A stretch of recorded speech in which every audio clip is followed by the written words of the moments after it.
this, the second of our Edinburgh Fringe Preview podcasts, I spoke to Ruaraidh Murray about Colours Run and Conor McKenna about Seltzer Boy. But first, I spoke to Aoife Parr and Tom Baines about their show, Anatomy of Pain. And for this, which is part one of our second Edinburgh Fringe podcast for this year, we're going to talk about Anatomy of Pain. And I'm delighted to be joined by writer and director Aoife Parr. Hello there. Thank you for having us. Oh, it's a pleasure. And composer and sound designer Tom Baines. Hello, Tom. Hello, good to see you. And you. So the first question is, tell us all about Anatomy of Pain and what inspired it. And I guess, Aoife, that's probably directed to you. Yes, I think it is. And I'll tell you a bit about the show to start with. So Anatomy of Pain follows our protagonist, Alex, as she journeys through the healthcare system in search of a diagnosis for her chronic illness and disability. Over the course of the show, we watch as she kind of interacts with physiotherapists, private consultants, a whole range of people within kind of the medical healthcare system. And the show really focuses on kind of the systemic failures, but also the human cost of that.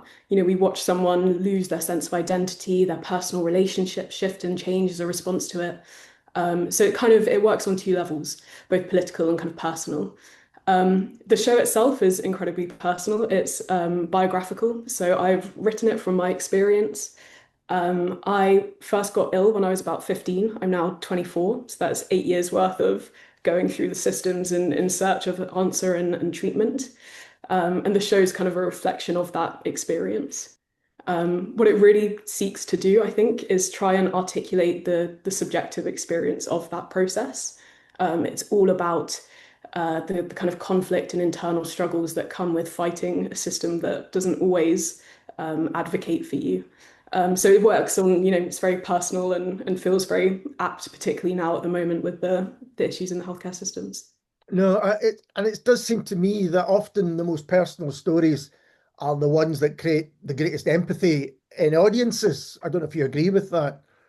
Yeah, I think it's a really interesting line to find in terms of you create a piece of theatre like this and there's a want for it to be activism, right? So to speak on behalf of people who may not be able to find their story in other places, but it's also really, really subjective. It's my experience, which is vastly different from what other people's may be as well. But I think the kind of brutal honesty that the show has, because it is quite blunt in places, does help people kind of develop a sense of empathy towards it if they, have lived the experience or have resonances with it, or, open up perspectives to a side of illness that people don't often see because it's quite normally mystified in a way. Yeah, I think everyone will have their own experiences of healthcare, NHS and even others. So, but to get such a specific story told, I think it can make people reflect on their own experiences. And Tom, how did you come to be involved in Anatomy of Pain? Yeah, so I came on board fairly late when on the first iteration of the show that we did at the Brighton Fringe last year, and I didn't have too long to get to grips with it before we did the shows. So yeah, it's been a really interesting experience to see it evolve from then until now, because for this latest Edinburgh version we've had so much longer to prepare and to think about all these things that have happened, obviously to Aoife and for our protagonists in the show. And I was going to ask if it's been performed, so it clearly has been performed elsewhere. And so has it changed? Has it developed over performances as we approach Edinburgh? Massively so. So it actually started out as a short film script, which I'd been working on for a while, and we had a rehearsed reading at the Cockpit for. It was about 20 minutes long. I then decided to turn it into a Brighton Fringe show, and that was a one-hander. So it's just a protagonist on stage, and we used a lot of kind of voiceover and intermediality to create like a really 3D world that exists around her. And then since then, it's now adapted into a two-hander. The script has changed massively. So obviously from a short film even to the first Brighton show. There have been big revisions in terms of the structure of the piece, but also the content. It's a really interesting kind of process. I started writing fragments of the show when I was 15, 16. You're right. Like, so right when I started becoming ill. And kind of what came out of that was, 5 years worth of material that is like a living documentary of sorts. And when I hit, 2022, I realized maybe I could make something that is testament to going through that process and that journey. So, we've had lots of variations of the show, and it's been kind of in the works for ages. But this Edinburgh script is the most polished and the most kind of coherent and tight that it has been so far. So it's been like a real kind of process getting it from conception to an hour-long show. And has collaboration with Tom, with someone who's dealing with music and sound, has that changed it? Massively. So my background is actually in music as well. So, from 18 when I started making theatre, I'm really interested in interdisciplinary work. So a big part of me when I first started conceptualizing the show is realizing that this isn't just, two actors on stage and a naturalistic performance. I really want to kind of embed the audience within Alex's subjective experience. So it's kind of a marrying up of form and content in terms of the way that we went about doing that is getting on board a creative team. We have an amazing projectionist. The whole show has projection integrated into it that is a reflection of kind of Alex's experience. So lots of abstract artworks depicting pain and that kind of stuff. And then sound is a massive part of that as well, because we really want to immerse our audience in what it feels like to go through the process. In terms of working with Tom, he's amazing to collaborate with. We have, I think, we approach things in quite a similar way in terms of our like structuring and methodological approach. But the joy is that he's insanely creative, so I can kind of give him some rough ideas and let him come and watch rehearsals and shape and build and kind of grow upon those initial ideas to create what we eventually ended up with. And Tom, how do you approach providing a soundtrack, if you like, for something which is such a personal story? Yeah, I mean, it's a really interesting question and is always a challenge approaching projects like this. I think for me, the big thing that has changed between the two versions of the show is actually the role of the music in the way. Because it was a one-person show originally, the music did a lot to help situate place and locations. There was a lot of pictorial sounds and music that just helped ground the show. But I think now that we've got so much more projection and an additional actor helping to establish place, the music and sound has really developed to take on more of that subjective experience. And as I've had a whole year or so to sort of work on this, the sound has gone from that to something else. I mean, an interesting thing that I did from the beginning was taking real world sounds like MRI machines, and as the show progressed, manipulating those sounds in space, time, granularization of those sounds, to sort of highlight this disintegration of her world as this illness progressed. And that's something that we can now take a lot further. And as Aoife was saying, I think we work really well together because we understand each other's ways of working, and there's a lot of trust there. Which is very complementary, and I think that works really well for me anyway.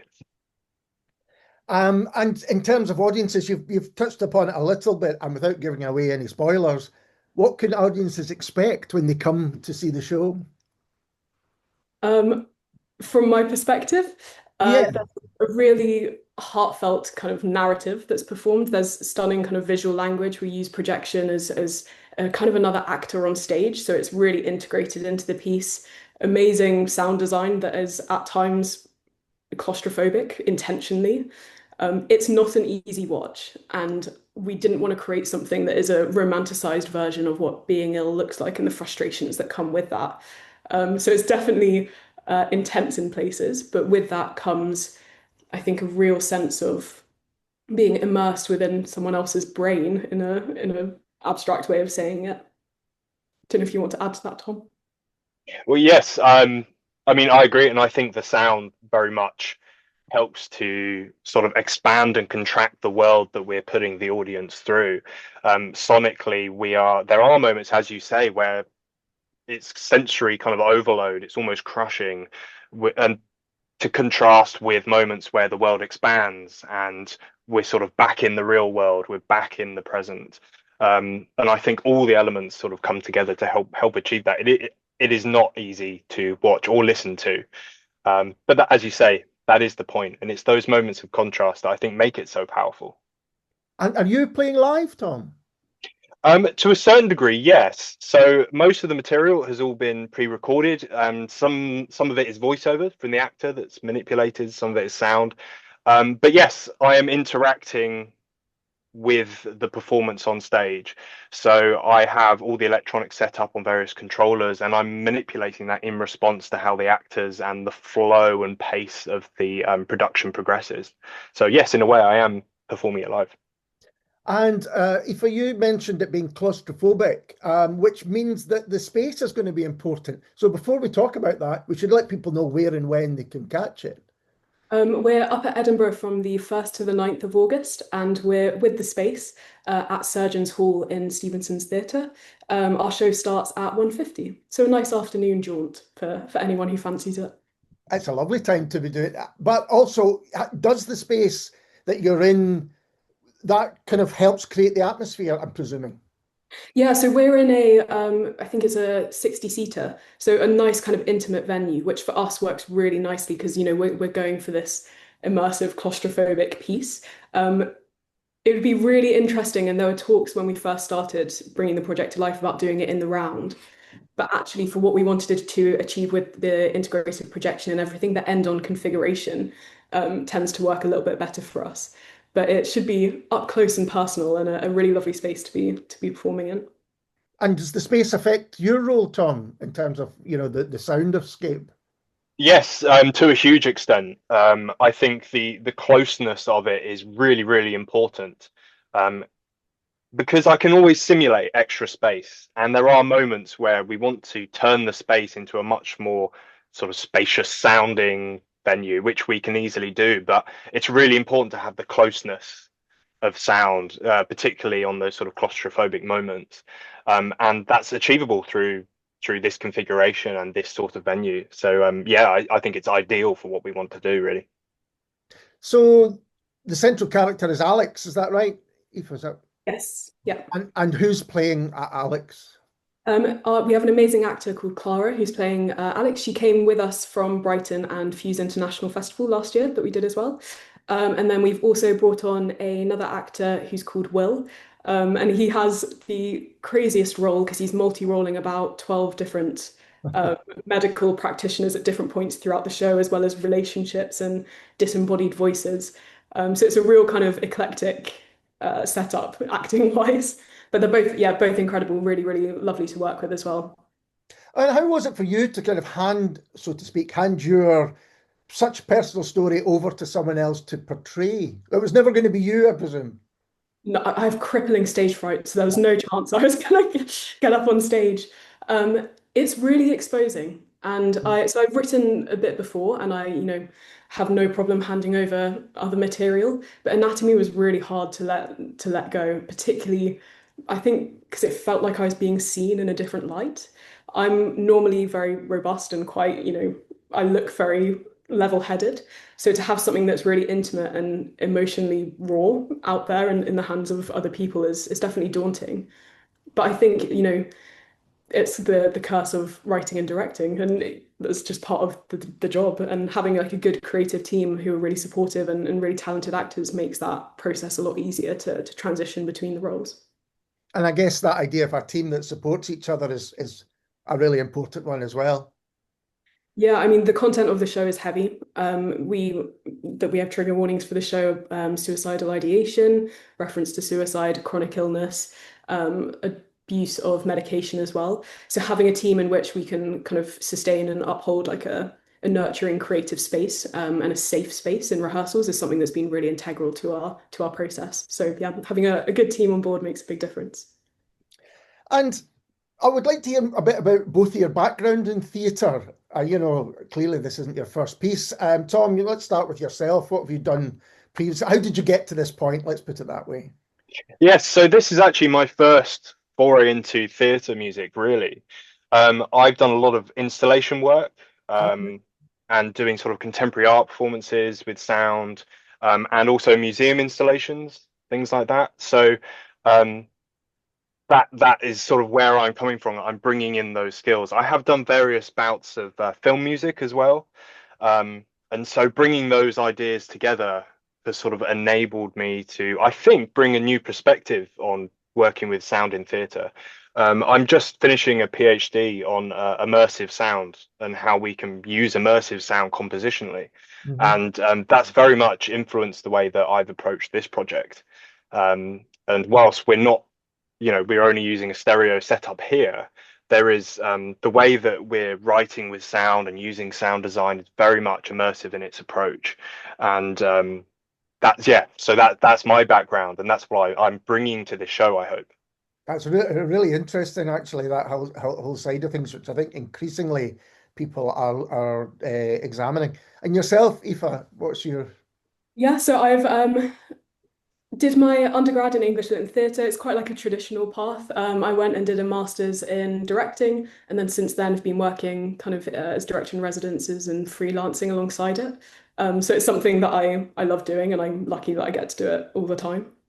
So but you mentioned at the beginning that this is a story, this is your story that's been with you for a long time, and you've been writing about it almost from the very beginning. So was this just the right time for this to do this now? Did you need to have the kind of years in between to think, yeah, now's the right time to do it? Do you know, when I first started writing, it was more so for anything else for the cathartic Yeah. purpose of it. I really struggled with articulating kind of the frustrations of going through it. I'd been writing theatre kind of alongside that, but more naturalistic sort of work. It took me years to realize that what I had could actually be turned into something whole.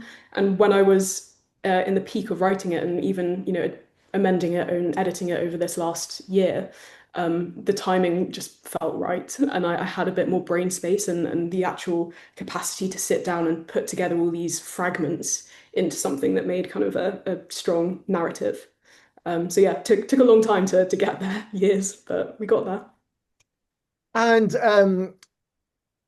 I mean, since you've shown it elsewhere, has that changed in any sense? I mean, you mentioned the word cathartic earlier. Has it changed the way you feel about what you went through?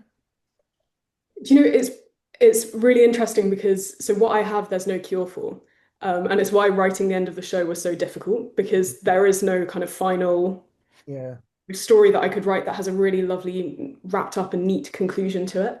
But there was a journey of, initially starting as a very cathartic experience and then becoming more passionate about the problems that I'm facing and more leaning into advocacy. So it's like a lot of personal change in perspective towards the piece. And now I feel very strongly about sharing it because if someone sees it and they resonate with it or they see a bit of it that articulates their experience, then I feel like that's worthwhile. So it's kind of evolved from being just cathartic into something that I care really strongly about. So I kind of shift from the personal to the more political as time has gone on. Yeah, and the show reflects that through its rewrites as well. So it kind of marries up kind of quite nicely. And in terms of coming to Edinburgh, is it the first time for both of you? For the Fringe, anyway? Do you want to go, Tom? It's my first time at the Fringe, but I have been to Edinburgh several times, so I'm really looking forward to coming back, especially for 10 days or for the length of the show. It's going to be really exciting. Yeah. I've worked on a couple of past Edinburgh shows, but mainly in kind of assistant director, co-writer capacities. So it's exciting but terrifying to come and kind of be at the helm of the ship this time round. Yeah, no, I can imagine that as well. And I don't know if you've had a chance to look at anything else that's going on, but is there anything about in coming to the Fringe that excites you? I've got a lot of friends who are bringing some work up, so I'm looking forward to kind of going and seeing what they've been up to and what they've been making. I'm also interested at kind of seeing what the international fringe is like and the literary festival and stuff whilst we're up there. So being able to really kind of scout not only just in theatre but in other forms as well, what's going on, be really fun. I would do recommend the book festival because it's in a newer space, just started the last year or the year before, and it's a really lovely old building that's in lots of good things on there. Yourself, Tom? I'm just excited to see as much as I can in those days. There's so much going on, Yeah, there and I is. think it's going to be so nice to be in that environment with other people who are interested in working in this medium. So I'm just looking forward to being there, to be honest, absorbing everything. It is a great place to be in August. There's no doubt about it. The atmosphere is kind of unmatched. And so before we finish up, I think it'd be a good idea to remind people again where they can see and hear the show. Absolutely. So we're at the Space. We're at Surgeons Hall in Stevenson's Theatre from the 1st to the 9th of August at 1:50, and we would love you to come along. And if people want to learn more, is there anywhere that they can go, website or just on We the have, program? sorry, we have social media, which is on Instagram. So the username is just at the Anatomy of Pain with no punctuation. We also are in the process of setting up a website, so that might be with you soon. Excellent. Well, if you let me know, then I'll try and link to it and I can get it on our own website. Aoife, Tom, thank you so much for taking the time to talk to me. It sounds an incredible show and all the very best with it. Thank you. Thank you so much for having us on. Yeah, thank you very much. And I'm joined now by Ruaraidh Murray to hear all about Colours Run. So, hi Ruaraidh, how you doing? I'm very well, Alistair. Thanks for having me on. And tell us all about Colours Run, if you could. So Colours Run is written by Edinburgh writer Mikey Burnett. It's a brand new play. It has been developed with the very kind support of the Traverse Theatre and the Royal Lyceum Theatre. And it started off with the theatre company Foreplay, which is a local Edinburgh theatre company, which I'm part of. Mm-hmm. It started off as a short play, which was on at the Traverse as part of Foreplay development nights, which so it started off, say it was maybe 20 minutes, 25 minutes long, and then last year it was a 40-minute piece, and now it was 2 nights just before Christmas, sorry, at the Traverse, a Right. development staging of it, and then since then Mikey's written a full piece, which is going to have a full run at this year's Edinburgh Festival at Summer Hall. So yeah, we're very excited about it. It's a dark comedy drama, I would call it. It's not a dark comedy. There's definitely a drama.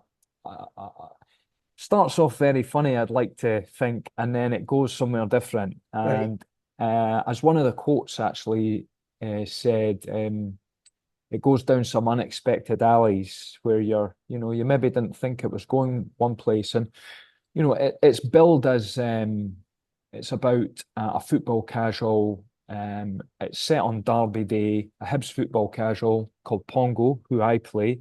Right. And something's happened that day. He's basically been fighting with other Hibs boys against Hearts boys, and something's happened, and he's turned up back at his flat where he lives with his brother Pete, and slowly but surely you find out about their relationship, which is odd couple times sort of 100. But then you start to realize something's bad happened that day, but also their past is revealed, and there's dark secrets, family secrets are revealed as well. So it goes to some very dark places, but there is definitely Mikey's got some wicked humor in there. Yeah. Which you need to have a balance of, otherwise it's going to be for a very sort of depressing show, but which it's definitely not. It's like, yeah, we got really good audience response. We had 2 sellout shows at the Traverse in December and Traverse 2, and we got such great feedback. So, and just, if an audience is laughing, that's an instant, that recognition that you're doing something right. So yeah, so that's essentially it. It's an Edinburgh story, a Scottish story, and we're telling it at the Fringe. There's not many it's an international festival, but for whatever reason, there's not many local theatre companies to get. It's mostly you're up against it financially. Sure. But we've been lucky enough just with we have had some funding from Keep It Fringe, which we're very grateful for. And then we've just been borrowing and stealing to get the rest to get it on. It is. I was thinking that just before I spoke to you that, I mean, for years, it is quite rare to have not just a Scottish, I mean, there are Scottish elements to it, but an Edinburgh play at the Fringe is still fairly rare. Yeah, it is. And I think what's great is since because I lived in London, I'm born and bred in Stockbridge. Right. But I lived in London for 25 years. I've come back. Stockbridge is a very different place to what I remember it was when I was a boy. But I've been, connecting with other actors and writers back home and people that are making theatre, making short films, all locals. Mm-hmm. Not just in Edinburgh, Glasgow as well, and outside. But in the Edinburgh, there is a great nucleus of up and coming writers and actors that are making stuff. So I definitely think there's definitely the talent there. It's just giving them the support, which to make it happen, and that's the tricky bit. And I think that if there was a bit more support, I don't know where that comes from. You would see there would be a lot more local stories coming out, but at the moment it's quite a tough thing to do. But there are definitely other there's definitely a huge potential. And you've said you're one of the actors in Colours Run. So what's the makeup of it? How many folk are on stage? So it's a two-hander. Right. It's myself and Fife actor Sean Langtree. He's fantastic actor. He plays my younger brother Pete, and so Sean and myself have been on board since the first scratch night in 2022, and we immediately hit it off, and I love working with them, and they are brothers, and we've just built up this very close relationship. We both get each other's humor. Sometimes maybe get on each other's nerves, but in a good way, if you know what I mean. We can tell each other, when to bolt, so to speak. But no, I'm really excited. I'm actually meeting up with them tonight, and we're going to sit in Princess Street Gardens and just go through the script. I'll meet him off the train, and we're just going to do that at tea time, just to familiarise ourselves. And we start on Monday actually, rehearsing, and we've got a fantastic young director, Grace Ava Baker. Grace came on board for the Travers show last December, and we all, Sean and myself, instantly hit it off with her as well, and she trained at Napier, right? So, and that's Mikey himself he'd studied creative writing at Napier, so that was Grace was recommended highly. So and Mikey and myself, because I actually write as well, and I was part of BBC Scottish Voices with Mikey. It was 2020 to 2021. It was basically during lockdown, and we'd only sort of seen each other virtually. Yeah. And then after it all, we realised we're both locals, and we're just sort of similar in our backgrounds, and we just started. We became friends, and that's really how that's all. So we've got a small nucleus. We've got a fantastic Northern Irish producer, Stacey Shaw, she's based in Edinburgh. Her day job is actually she does the box office at the Travers, and that's how we got to know her, from doing our shows at our foreplay shows at the Travers. And she's a machine. And so we've got this wee team, and we're just working very hard to get it put on. And like I said, we've got some great people that are supporting us in kind, like the Traverse. We've had the wonderful support from Jackie Crichton at the Lyceum, and the various teams at the Lyceum and the Traverse, and also Not So Nice Theatre, local theatre company. They've been great as well. So yeah, so we've just got this wee team. We get on really well, and we're really excited about it, and really excited to work with Summerhall. The connection with Summerhall last year, Mikey had his play, which he wrote with another Scottish writer, Joe McCann, called The Bookies, which I was acting in. And so we did The Bookies. It'd already been performed at Dundee Rep and had a run at Dundee Rep, and it did really well. But the boys wanted to have an Edinburgh run, so we got it was on at Summerhall last year, and that was the connection with us putting it on again this year. Tom at Summerhall really liked our pitch for Colours Run, and read the script. So yeah, so that's where we're at. It sounds like it couldn't be a more Edinburgh production when you tell me the story of everyone coming together, which is really heartwarming. And I mean, you mentioned Summerhall. When can people see it? What's your times and all of that? Sure. So it's on at 6:10 in the evening every night, and so perfect just after you've finished work. You can get even enough time for a drink.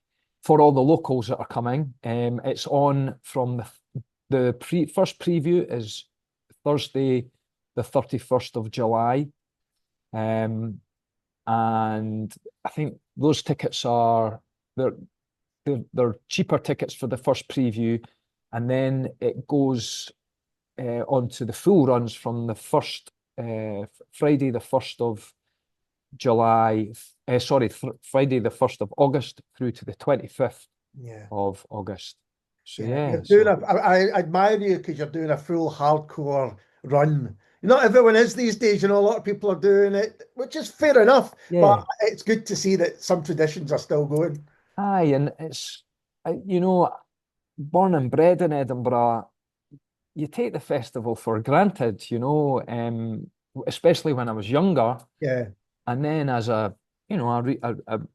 realised I wanted to be an actor and a writer, and I realised, this is the biggest arts festival in the world, and it's on our doorstep, And so, yeah, it's really it's such a great thing to be a part of. So I just, if there's a full run there, then you've got to experience the full.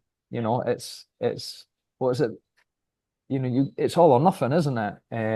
So, and it gives us a bigger opportunity to for people to see the show, and if we get word of mouth as well, I think it's a big thing for local shows, and if it starts doing well at the beginning, then it's got the full run to benefit from. And also what you said about when you were younger, kind of taking it for granted. There'll be a lot of people in Edinburgh, well, that's the case, they'll go, I just need to get to my place of work, or I need to do whatever. But actually having a show like yours, if there is one that local people may want to come and see that will totally speak to them, it sounds like that's the show. Yeah, definitely. I think as well, it's not, although, it's a Hibs football casual, so there's Hibs, there's football, but it's not about, it's not, if you're a Jambo, it doesn't matter, because it's about a certain part of Edinburgh, and it's also about it's a story. Everyone kind of will have met one of these guys, or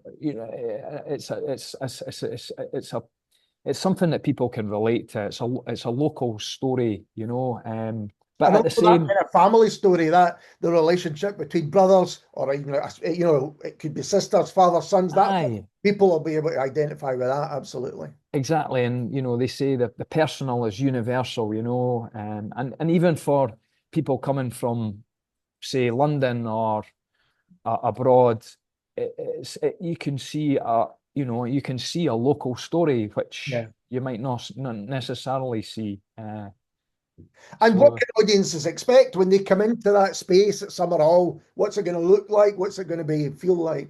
So it's in a fantastic space called the Red Lecture Theatre. So it's actually outside of the Fringe. It's the cinema space, and it's still got the 70s decor that was originally there, which for us it lends greatly to the flat that the boys live in, the brothers live in, because they're living in a bit of a kind of time's not really moved on in their world in some ways, and it's very intimate. It's the capacity's 80, so yeah, it's and the way the seating works, it's raked. Yeah. It's got a steep rake, so you get a great view, and you're right on top of it. You're in the front sitting room, and so yeah, it's perfect for our show.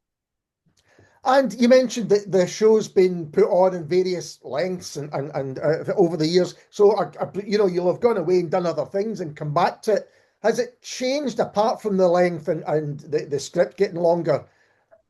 Yeah, I think with each time, Mikey, the writer, has been able to just refine it and work on, the pushing the strengths of the show, and also, with myself and Sean, the other actor, and Grace, the director, as a team, we've been able to see what works. And it's funny because there's not to give too much away, but the boys, there's a scene where they play out the game show Who Wants to Be a Millionaire, and at first this was something new that we put in December, and we thought this is too much, this is not going to work. But then when we started to test it just in front of the producer and other creatives, they were saying, "Oh, this is good." So, and then when we put it in front of the audience at the Traverse, everyone was laughing a lot. So it's in these development opportunities are so invaluable, for the show to progress. And so Mikey's really gone for it this time.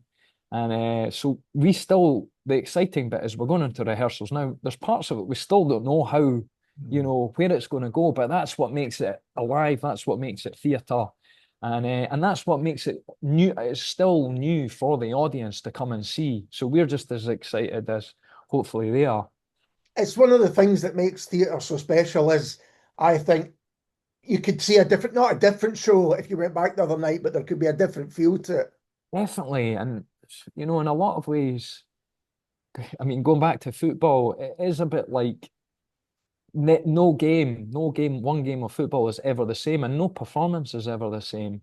But fortunately, with a play, you have a script, unlike a game of football. So you're able to, you've got a good idea of where you're going with it. But that's what as an actor, that's what I love about no two shows are the same. And people say, you're doing the same thing every night, but we are not. And the audience, each audience is different as well, and each audience brings a different feel to it as well. So it's something that's alive, and you can't recreate. And you mentioned you're part of Foreplay, which is the company putting it on. Could you tell us a little bit about them?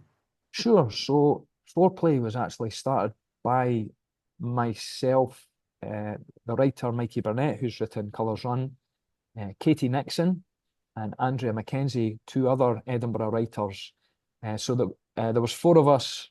Some genius came up with Foreplay. It's not obviously brain science. It's the beginnings of theatre, and it was a cheeky one. We like a bit of cheeky, Yep. and that's how it started. And we were able to just it all started with 20-minute short pieces, and we were able to cast locally. It was all profit share. We just had the generosity of the Traverse giving us a venue and the Lyceum giving us rehearsal space, and local people coming, and the tickets were a fiver to begin with. So Yeah. the local support, which was amazing, and it really was, a local. It started off as grassroots, and this has been able to grow. So we've done 3 years at the Traverse with these scratch evenings, development evenings. But this is as a theatre company, this is our first full length show play, full run at the Edinburgh Festival. So yeah, we're really excited about it. But it's a real, it's all Edinburgh. It's an Edinburgh affair, and and like I said, we've got our producer she's from Northern Ireland, and there is, there's a kind of, there's a local feel to it, really. And talking about, we've just said you're doing the full run. I don't know if you've got time to even go and see anything else, but are there things that you want to kind of check out that are also on this year? Yeah, there's a play called Pals that I really want to see, and that's on at the Gilded Balloon, and that's a local piece, local play, and there's a bit of comedy that I want to see. It's called Story Platform.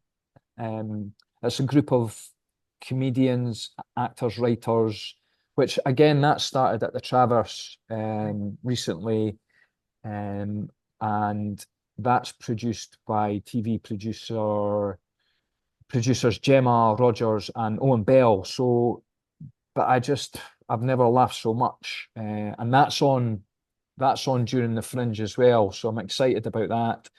Definitely excited to see other shows at Summer Hall.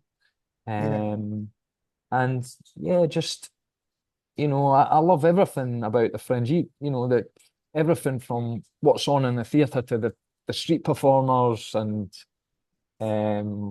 yeah, it's just it's a magic time, So It really is. Yeah. I love coming through, but it's interesting to hear that from someone who lives there for the full time. I can get on the train and get back to Glasgow, but so that's good to hear that's the way you're looking at it. Yeah, and you'll definitely get, some of my family get a wee bit grumpy during the festival, but that's because they're working, they're driving about in their vans or whatever. But at the same time, they'll still be coming uptown to see comedians or come and throw rotten tomatoes at me when I'm doing my play. No, you know what I mean? They still get into it. So yeah, I mean, we're so lucky to have it. So amazing. It and is amazing. it's only once a year as well. So exactly. So I think it's a massive boost for the city financially as well. So it's got to be a positive. And just before we finish up, it would be good to remind people when you're on and where they can learn more. Sure. So it's on at 6:10 in the evening at Summer Hall in the Red Lecture Theatre, and it's the full run. So it's from the 31st of July to the 25th of August, and you can get tickets online at Summer Hall, and that's www.summerhallarts.co.uk. And if you just Google Colours Run as well, you can go straight to the Summer Hall tickets page from there. We're on Instagram as well. Right. Colours Run, the play. So, if you'd like to see a great slice of a local story, which is got comedy as well as something a bit more meaningful, come along. And we'll put links to all those things as well, Rory. Thank you, Alistair. Thank you so much for taking the time to talk to me. It sounds like a brilliant show. I'm hoping to get along to see it myself. Alistair, thank you so much for your time. We'll look forward to seeing you there. And I'm now joined by Conor McKenna, who is the writer and performer behind Seltzer Boy. Hello, Conor. Hi, Alistair. How you doing? I'm really well. And tell us all about Seltzer Boy.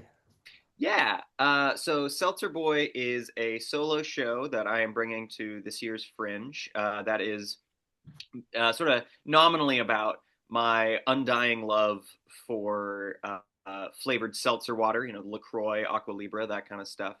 While also sort of more so being about my own relationship with my body, with how it looks, with what I put into it and why, and sort of examining that relationship as I grew up and how it affects me today. It's interesting when I saw that the title. I saw the title before I knew anything about yourself. And you're Seltzer in Scotland. I mean, you're based in Scotland now, aren't you? I am. Yeah, I'm based in Glasgow. So you can get seltzers, but it's still fairly rare. Yeah, especially in Glasgow, because I'm in Glasgow as well. We go for Yeah. the full-on fizzy drink. Yeah. I do love one of my favorite Scottish isms that I've discovered is just calling any drink juice. Yeah. It's like, oh, grab yourself a juice at the bar. It's like that could mean literally anything. Yeah. I love that. Yeah, seltzer, it's definitely, and I talk about this in the show, it's definitely more popular in the US. You have like a million fucking brands. You got LaCroix, you got Spindrift is really popular, Bubbly, Polar, all these brands.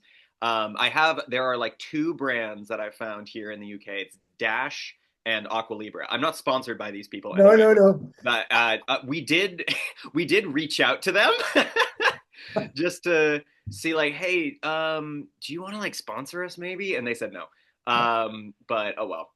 Yeah, so it's definitely a drink that is more popular in the States than it is over here. But I'm hoping to raise awareness. That's one of my main goals. Yeah.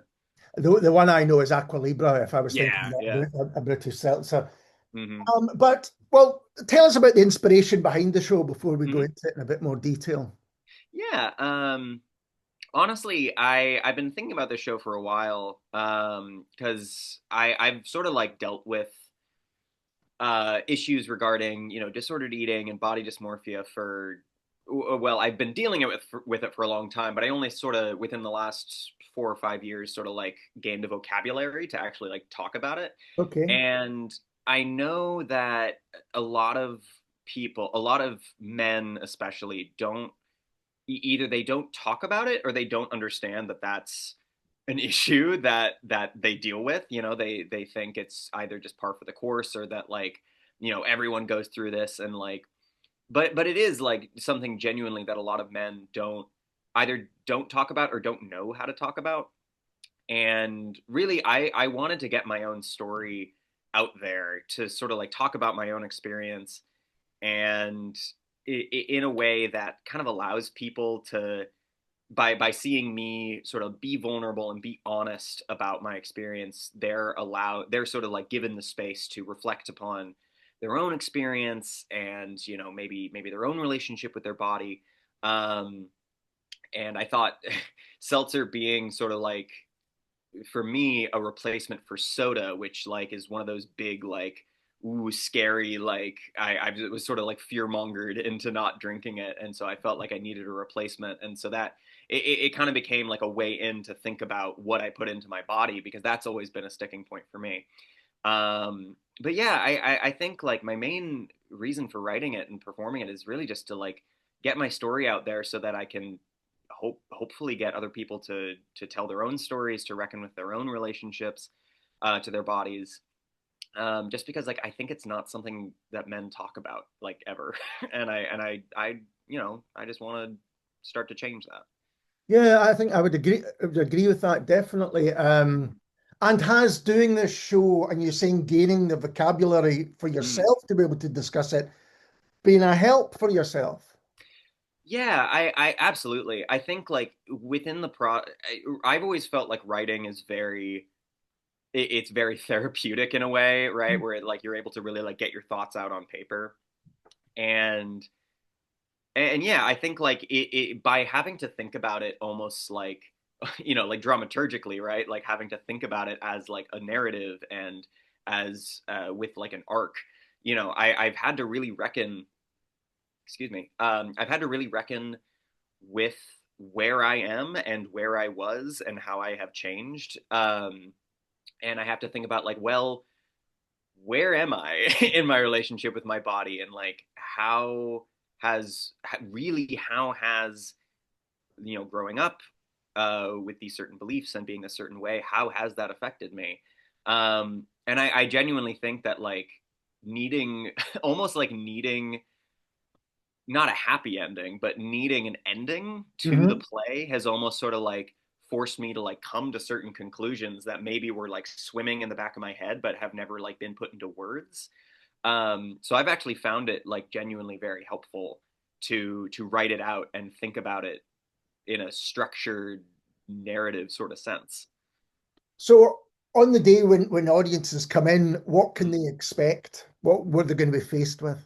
Yes. Well, some laughs. I like to think it's pretty funny. So they'll find some laughs.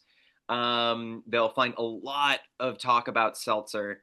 A bit of like, it's a very I'm in a very tight space. I'm in the snug at Paradise and Augustine, so it's a very compact theater space. So it is very like, oh, excuse me. It is very sort of like not in your face, but a little bit in your face. It is just like very, you're close to it. And I think like they can expect just some like real honesty, and some real vulnerability, as well as some genuine, laughs and good times, along with quite a bit of, I drink at least 2 seltzers on stage. And if you've ever had any sort of carbonated drink, you know that you cannot stop yourself from belching. So they will definitely get some of that. There's no splash zone, but I guess there is a burp zone. That's funny because sometimes on my social media feeds, I Mm-hmm. get the Sprite burp Mm. challenge comes up, which is it's Yeah. really horrific. But Yeah. yeah, and it just is a reminder that if you drink enough carbonated drinks, you're going to get that effect.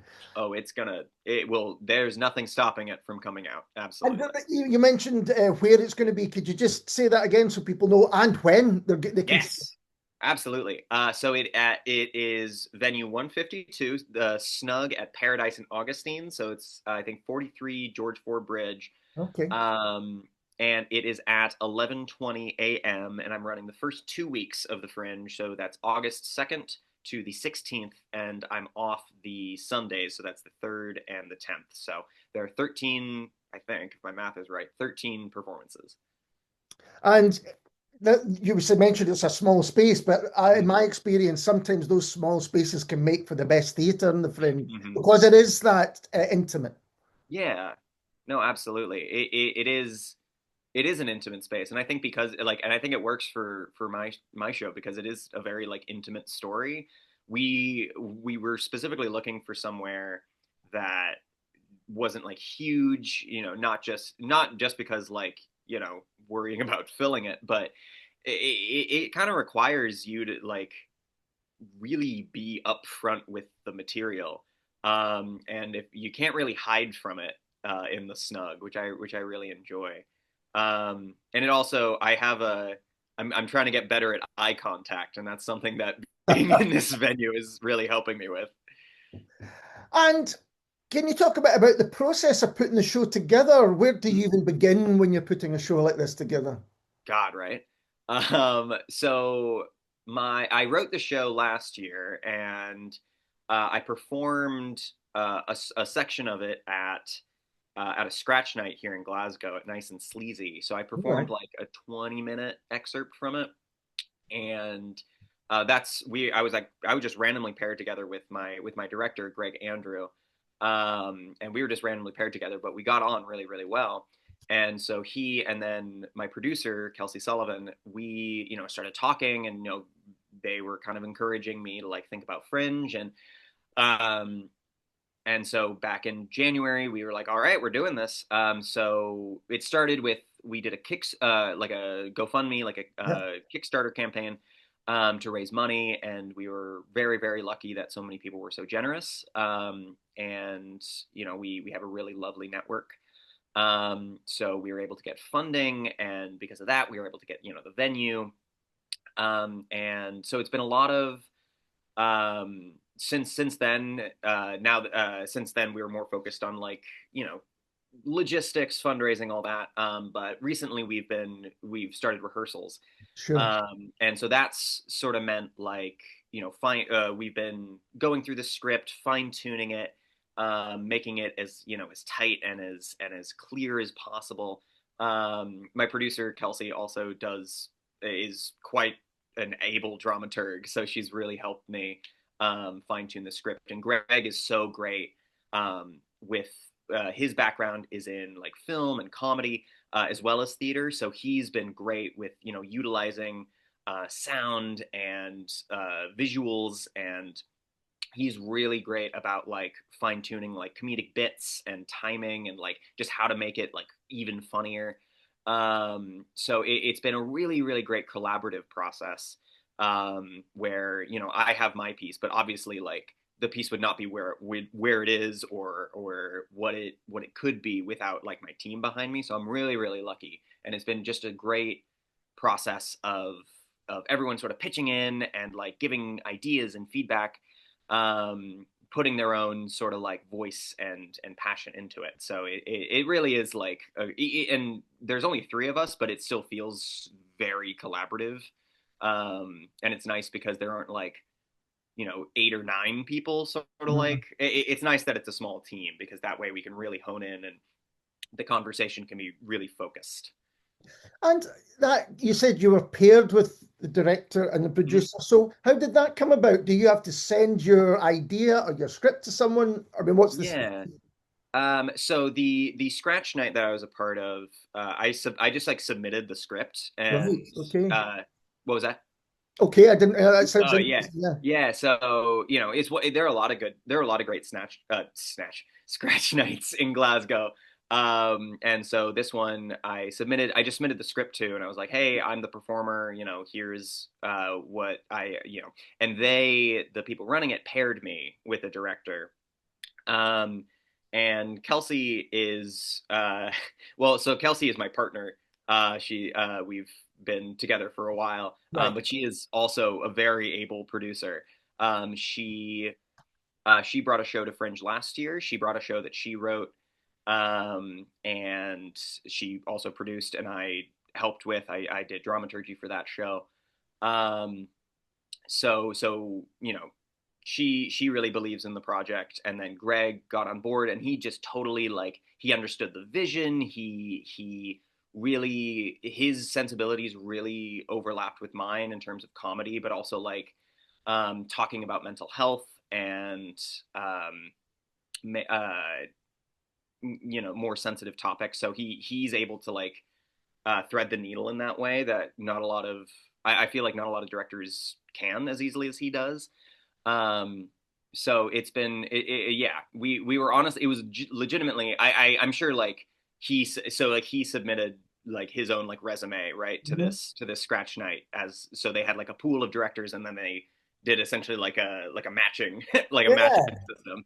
And we really just lucked out that because sometimes you get randomly paired with a director, and sometimes they're perfectly lovely, but maybe they don't necessarily like get you or get your piece. But Greg really, really did from the get-go. I think listeners will be fascinated by that, because there will be people, I'm sure, who have an idea for a show. They've maybe had it for a while, but don't know how to do that and to learn about the scratch nights that are around. That's very interesting. Yeah, Glasgow has a ton of great. I was literally last night, I was at And Friends, which is a scratch night run by Katrina McLeod. And yeah, there's a lot of great ones out there. I'll Scratch Yours. There's a musical scratch night, A Note to Remember, Playful. Like, yeah, there's a lot of them. And so it's a really good chance to like, if you have an idea, if you have something that you want to test, maybe like you have a part of a script that you want feedback on or just need to see up on its feet. It's a really great way just to like get some actors on it, get some directors on it, even if it's just like, you know, a 1 hour, 2 hour rehearsal process. And you know, it's only a 15-minute excerpt, but it's still like it's in front of an audience. It's really just about like getting the work out there and not just sitting in your room writing scripts, because you know, it really fosters collaboration in that way, which I think is great. And going back to the themes, have you been in Glasgow for a while? About a year and a half, yeah. Right. So this is interesting because I think, well, the perception is that perhaps in America you think about refueling, as you call it, and the body image perhaps differently to, let's say, Scotland as a whole. Is that something you found, or do you think it's more similar than maybe perhaps you know, suggest? Yeah, I think it is pretty similar. I found what I was worried about, and something I was a little concerned about bringing, because I had the idea for the show back when I lived in the States, but I didn't write it until I was living here. And you know, I have like adjusted for a more like UK based audience. Some of the jokes or like some of the, you know, some of the lines. But I have found, and what was really great about these these scratch opportunities. So I did one last year, but then I did another one. I did like a sort of like a test preview of the Fringe show a couple weeks ago. I was really worried that, like, you know, maybe it wouldn't go over well, or like, you know, people wouldn't get it, or that like the culture was different enough that it didn't land quite the same. But honestly, like what I found is that like it is not universal, but like people understand the heart of it, and they resonate with like the themes and the subject, even if like some of the specificities, you know, are maybe more American or more me. But like these sort of like, you know, we all grew up in a similar culture, right? When we all like, whether in the UK or the US, like, you know, there are problems about body shaming and, you know, certain standards that we feel like we have to live up to. Like that permeates, I think, both societies. And so I think people were able to, it really resonated with people regardless of whether I'm American or not. Like I think people seemed to connect with it, and they felt like it was, you know, important that I was saying it. So I definitely think like, and so I was worried about that. So I was really relieved that despite the, you know, despite the ocean between us, right, that like that people still found comfort in it, and they felt seen. Yeah. And did you have to research considering the central themes? Because obviously these are themes that you want to get right. You have your experience, but I guess, you know, as you said, to get the vocabulary correct, I guess you want to get all of that right. Yeah. I this is actually one of my, I did do research. It's one of my less researched pieces. Because normally I do like 2 years worth of research before I even start writing a play.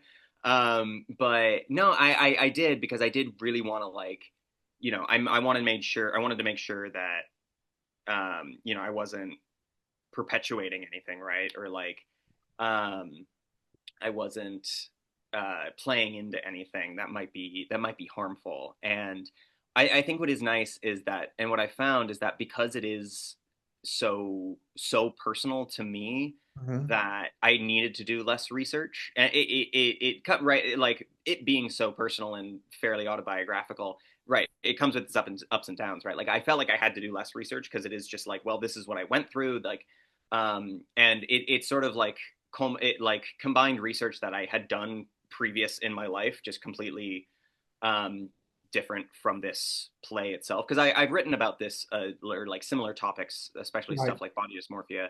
I've written about it in other pieces, so I was able to sort of like bring some of that research over, and a lot of it, you know, came from my own journey and my own reading into these subjects, and my own learning from like previous back in my life, like previous periods in my life. So I was able to sort of like bring that back. So I didn't actually have to do that much research, which was nice, and I think helped me just write the damn thing, because sometimes I can get caught up in research. But I think because it was so personal to me, that, and because I had already looked into this so much, that really the research was just about like making sure like, okay, is this true to like people's experiences in general? Am I like, I don't want to be misleading anyone, right? It's more about like getting facts right so that people don't come away with the wrong ideas Yeah, about something. yeah. And it's something I've spoken about with other people that I've interviewed, particularly for this year's Fringe. But it seems to me that the more personal stories often create the greatest empathy, you know, because people can tap into something that might not be specifically similar, but will have similarity. Yeah, I found that in both seeing and writing theater, I've always found that like the more specific you get, paradoxically, the more relatable it is, because I Yeah. think people see specificity on stage and that like harkens to them and what is true and specific about them, because oddly enough, like generic stuff just makes you don't it doesn't really make you feel anything. Yeah. But really like personal and I just like true honesty, I think is so affecting because it gets down to people's cores.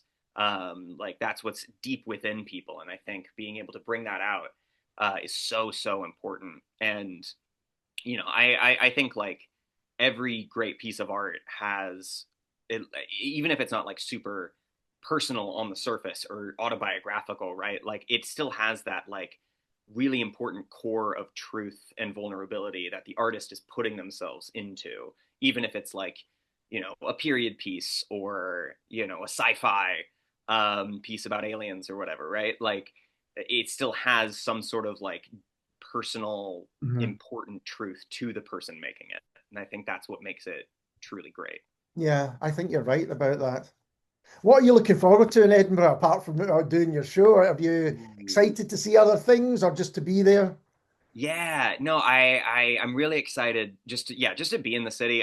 That was my like main. I didn't actually spend too much time last year in the city, but when I was there, it just felt so exciting and electric. And you're just surrounded by so many other artists and people who are just all there to do the same thing, which is like engage in theater and engage in comedy and see stuff and go see a bunch of stuff. Like I love that about the Fringe model, and I think that's really great. And there are like a lot of like pieces that I'm really excited to see, and there's a lot of shows that I've heard a lot of good things about that I'm really interested in seeing.